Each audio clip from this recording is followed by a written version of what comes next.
सुकन्या समृद्धि योजना के निश्चित रूप से बालिकाओं के लिए कुछ प्रमुख फायदे हैं। यहाँ निवेश पर अच्छी ब्याज दर तो मिलती ही है, साथ ही साथ इससे माता पिता को बेटी के भविष्य के लिए निवेश करने की प्रोत्साहन भी मिलती है।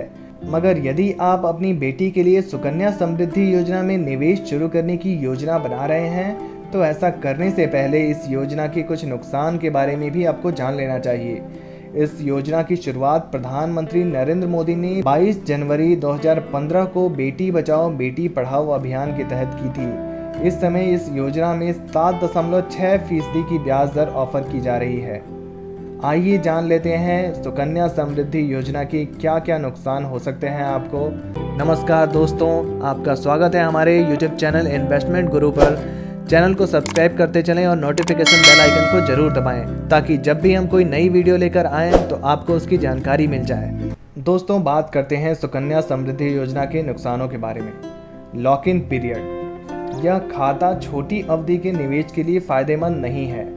बेटी के लिए 21 साल का होने के बाद आप जमा किए गए पैसा निकाल सकते हैं, लेकिन म्यूचुअल फंड और एफडी जैसे विकल्पों में ऐसा नहीं होता।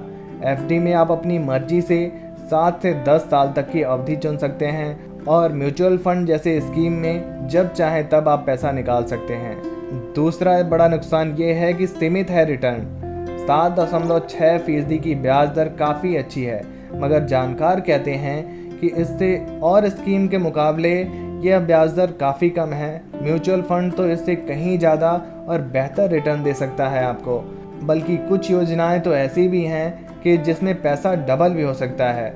इसलिए रिटर्न के मामले में सुकन्या समृद्धि योजना थोड़ा पीछे दिख रहा है। तीसरा सबसे बड़ा नुकसान ये है कि अधिकतम 2 बेटियों का ही खाता खुल सकता है।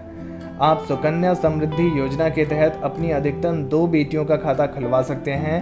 हालांकि किसी को जुड़वा बेटियां हों तो फिर वो सुकन्या समृद्धि योजना में खाता 3 बच्चियों के लिए खुलवा सकते हैं। यदि आपके पास पहले से एक बेटी है और बाद में जुड़वा बेटियां हों तो भी आप 3 बच्चों के लिए खाता खुलवा सकते हैं। मगर म्यूचुअल फंड और एफडी में आपके सामने ऐसी कोई लिमिट ही नहीं होती है। चौथा सबसे बड़ा नुकसान ये दिखता है कि बदलती रहती हैं ब्याज दरें। रिटर्न के मामले में एक और नुकसान बड़ा दिखता है, और वो ये है कि हर 3 महीने में सुकन्या समृद्धि योजना की ब्याज दरों की समीक्षा की जाती है।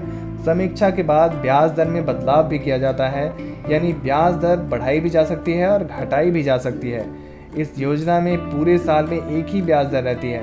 अगर किसी ने जुलाई से सितंबर 2021 की तिमाही में खाता खोला हो तो उसे निवेश की अवधि के दौरान 7.6% की ब्याज दर मिलता रहेगा।